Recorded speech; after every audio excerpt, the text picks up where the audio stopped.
A country is more than borders, more than politics, more than headlines. It is people, shared spaces, shared responsibilities, shared hopes for the future. Canada is still becoming, still growing, still defining itself in a changing world. This is Canadianism.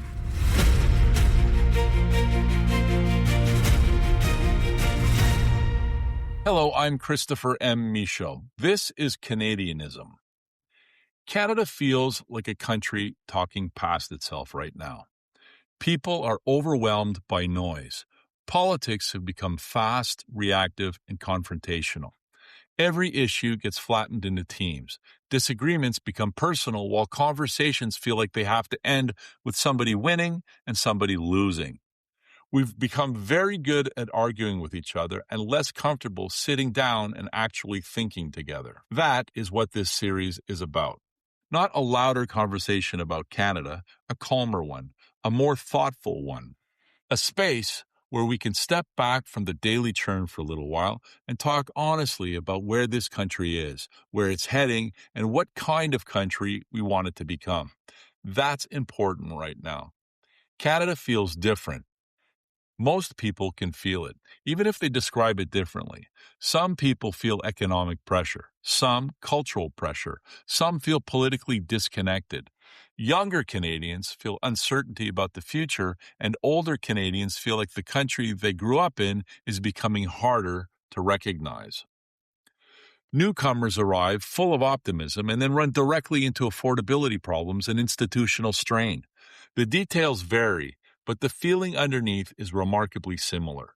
Something feels unsettled. A lot of Canadians feel politically homeless right now. They look at the political landscape and feel like there's no room left for complexity. Every conversation gets dragged into a binary. Liberal or conservative, left or right, one side or the other. You criticize one party, people assume you belong to the other one automatically. Nuance disappears.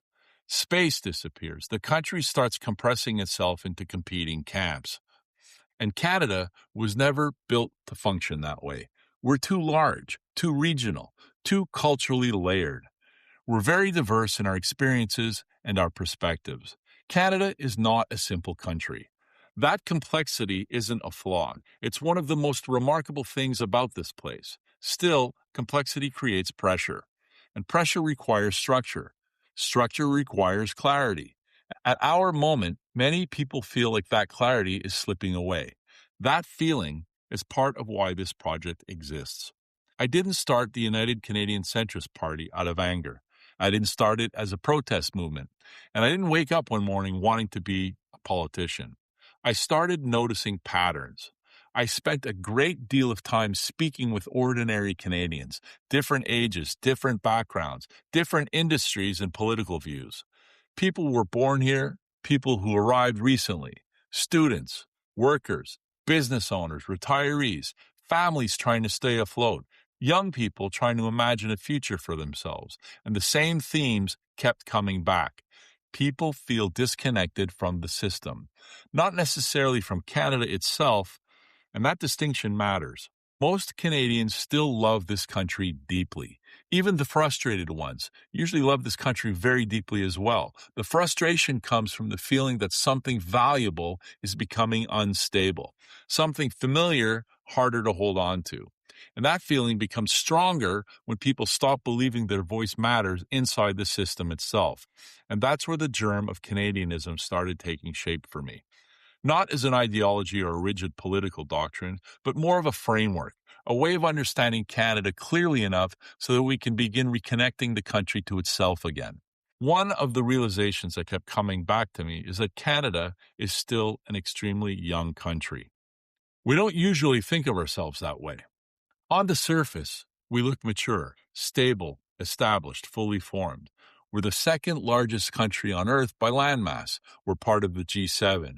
We have international influence, major cities, large institutions, and a strong reputation globally.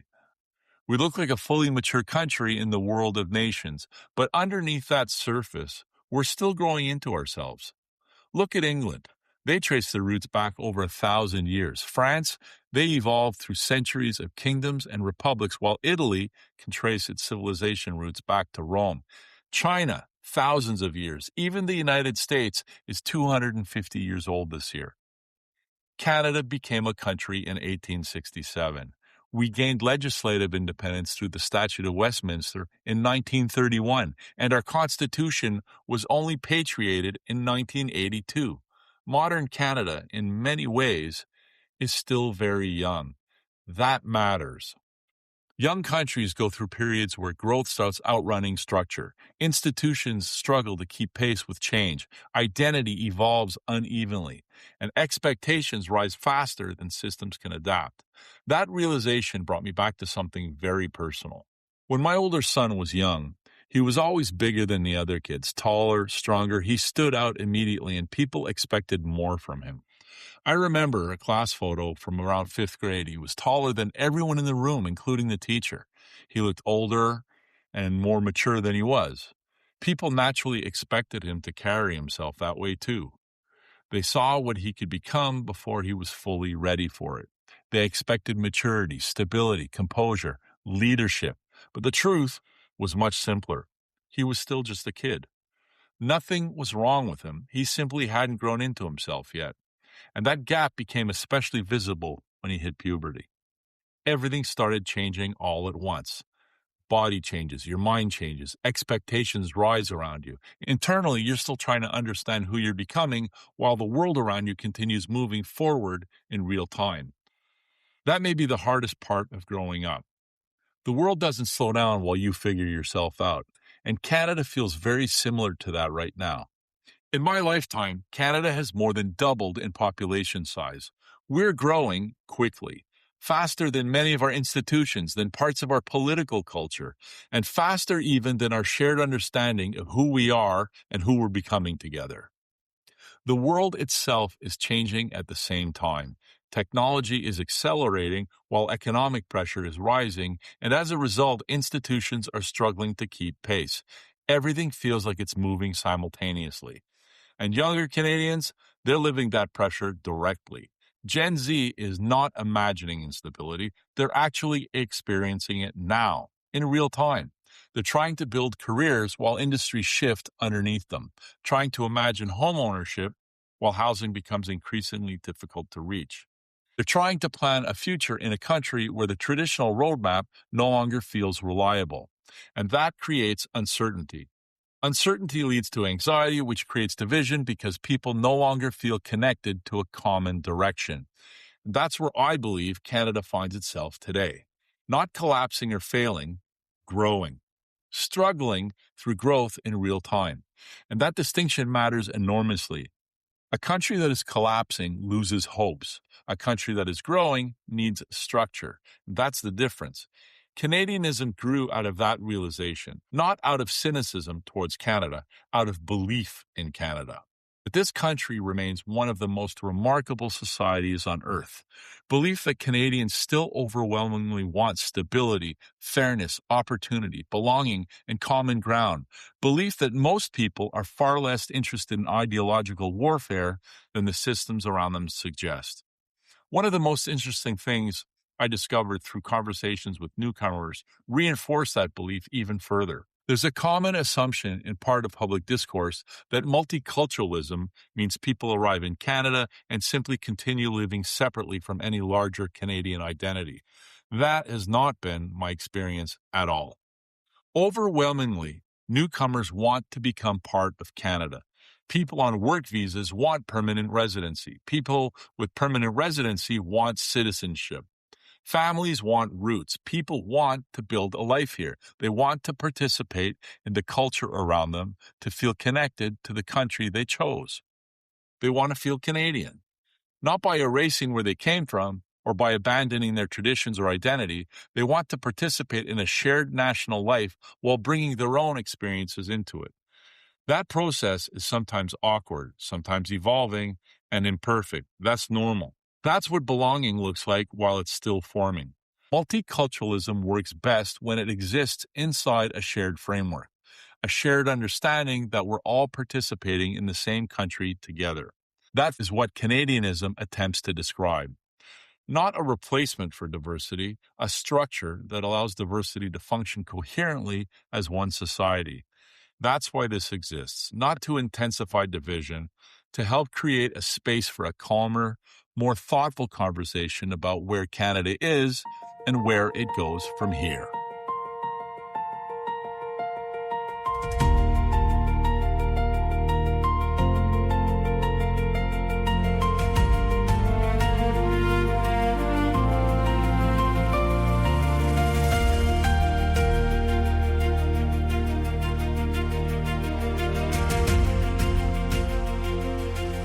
Welcome back. I'm Christopher M. Michaud, and this is Canadianism. So before the break, we spoke about how Canada feels increasingly fragmented and how many Canadians are searching for a clearer sense of direction and belonging. I'd like to stay with that idea for a moment. One of the things I keep coming back to is how exhausting politics have become for ordinary people. Everything feels amplified now, faster, louder, more emotional.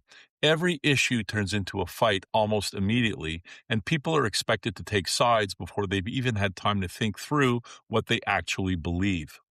That changes the way a country talks to itself. You can feel people pulling back from politics entirely now, and not because they don't care, but because they're tired of the outrage and of being sorted into camps, of every disagreement becoming some kind of moral confrontation. Most people are not waking up in the morning looking for ideological warfare. They're just trying to live their lives, to pay their bills, raise families, build careers, maybe own a home one day, and retire with some dignity at the end of all of this. Politics are supposed to support that stability, and lately it feels more like it's adding to instability instead. That disconnect is part of what led me towards Canadianism.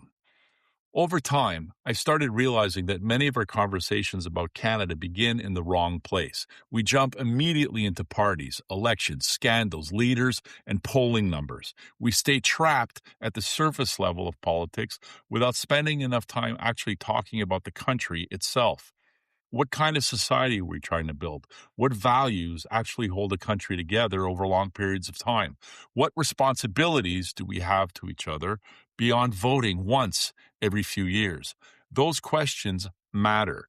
Countries don't hold together automatically, especially countries as large and diverse as Canada. Shared space requires effort. Shared citizenship requires effort too.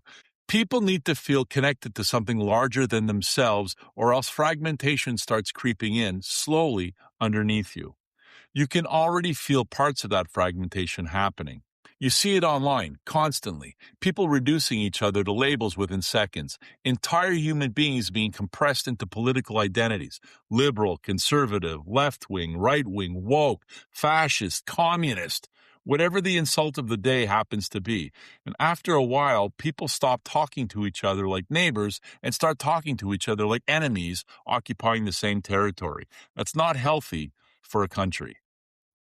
Canada was built around compromise. Geography alone forced that reality onto us. We are too spread out, too regional, and too culturally layered to function as a rigid ideological state. The country only works when people accept that different groups are going to see things differently while still participating in the same national project together. That spirit feels weaker than it used to. Part of that comes from speed. Technology has changed the emotional rhythm of society. Everything reacts instantly now. Entire narratives form within hours. Anger spreads faster than reflection, and social media rewards certainty even when people barely understand the issue they're arguing about. The result is a country that often feels emotionally overheated. Meanwhile, ordinary life keeps getting harder for a lot of people. Housing pressures keep rising. Young Canadians feel increasingly uncertain about the future. Entire industries are shifting under people's feet because of automation and artificial intelligence. The cost of living keeps climbing, and people feel less secure than they did 20 or 30 years ago, even if the country still looks stable on paper. That combination creates anxiety, and anxiety changes societies. People become more defensive, more tribal, more emotionally reactive. They start searching for certainty anywhere they can find it. Some people respond by retreating into ideology. Others withdraw from civic life altogether. Neither response solves the underlying problem. What I think many Canadians are actually searching for is structure, a sense that the country still has direction, that someone is still thinking long term, and that citizenship still means participating in something shared instead of simply occupying the same economic space together. That feeling crosses political lines far more than people realize. The internet exaggerates our differences. Real life usually tells a much more balanced story. Most Canadians are still reasonable people. Most people still want fairness, stability, opportunity, and most people still want their children to inherit a country that feels functional and hopeful. You hear that constantly once you step outside the online political bubble and actually speak with people face to face. That includes newcomers. One of the things I think Canada has lost over time is confidence in its own center. Everything gets pulled toward ideological edges now. Politics become more emotional very quickly, and compromise starts looking weak instead of responsible. Moderation gets treated like indecision. People begin rewarding certainty even when that certainty is built on outrage and oversimplification, and that creates instability. Countries as large and as diverse as Canada can't function indefinitely inside a permanent state of emotional escalation. Governments stop thinking long term and institutions become reactive, and then the public trust weakens even further. Political identity starts replacing civic identity, and you can feel parts of that shift happening now. The strangest part is that most Canadians are not extremists at all. Most people are trying to live balanced lives. They work, raise families, worry about affordability. They try to build something stable for themselves and their children. Most understand instinctively that a country this large and layered requires compromise to function properly. Canada was never designed to operate like an ideological machine. Historically, we've governed through accommodation, negotiation, regional balance, and incremental progress. Sometimes slowly, sometimes imperfectly. Still, there was usually an understanding that different parts of the country had to coexist within the same national framework. That culture feels a lot weaker now. Canadianism, at its core, is an attempt to recover some of that balance again. Not balance in the sense of splitting every issue down the middle mechanically. Some ideas are simply better than others, and some policies work much better than others. Reality and outcomes still matter. What I'm talking about is a civic balance, a population that still sees itself as connected to the same national future, even while disagreeing politically. Healthy countries argue. Democracies require disagreement. Debate is part of the process. Problems begin once people stop seeing each other as participants in the same society altogether. Politics become very tribal very quickly after that. Every disagreement turns existential. Every election feels catastrophic, and every issue gets framed as a battle between competing moral universes instead of a disagreement between citizens trying to solve shared problems. That environment wears people down, and you can already see signs of exhaustion across the country. People are withdrawing from political discussion entirely. They're losing trust in institutions and assuming bad faith immediately from anyone outside their political tribe. Social media amplifies all of it. The loudest voices dominate the conversation. Anger spreads faster than reflection. Algorithms, they reward emotional reaction far more effectively than patience or nuance. Entire narratives form before facts fully settle into place. Meanwhile, ordinary life continues becoming more difficult for many Canadians. Housing pressure keeps rising. Younger Canadians feel less certain about the future than previous generations did. Economic transformation is happening rapidly. Artificial intelligence alone is going to reshape large parts of the workforce over the next decade. Institutions are struggling to adapt at the same pace as society itself. In my lifetime, Canada has more than doubled in population size. That kind of growth affects everything eventually: infrastructure, representation, social cohesion, housing, public expectations, national identity. The pressure touches every layer of society over time, whether governments acknowledge it directly or not. Countries need time to absorb transformation properly. They also need enough civic cohesion to hold together while the transformation is happening. That becomes more important in multicultural societies. One of the things I've noticed repeatedly in conversations with newcomers is how strongly many people want to participate in Canadian life.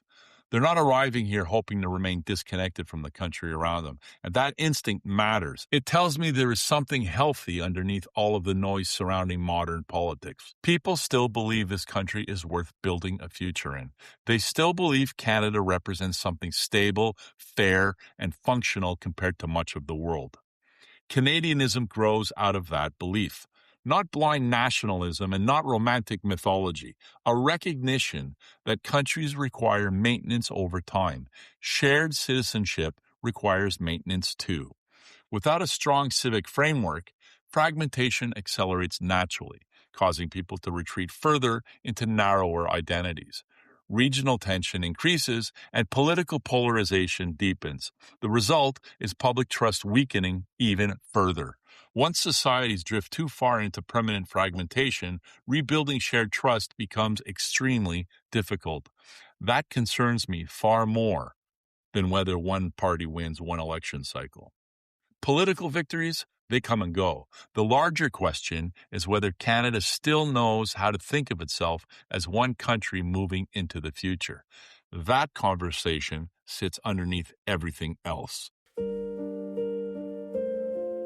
This has been Canadianism, the United Canadian Centrist Party podcast, with Christopher M. Michaud, founder of the United Canadian Centrists. To learn more about the movement, the platform, and the ideas behind Canadianism, visit uccparty.ca.